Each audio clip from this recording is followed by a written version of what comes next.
जुहार Bargarh time रे आपणकर स्वागत। आज बरगढ़ मेलछा मुंडानु आसला बहुत बड़ दुख घटना।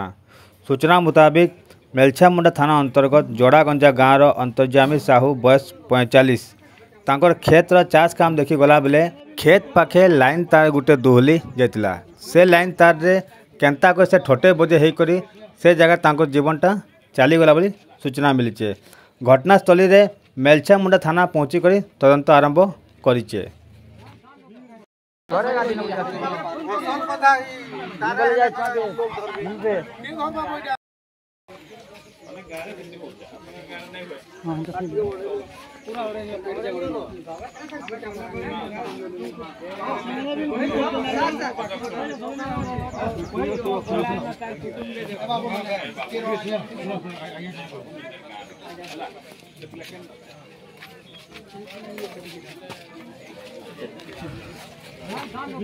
Bargarh Muna Sahu report Bargarh time. जेकोसी न्यूज देवार लगी आम नंबर के फोन करूँ।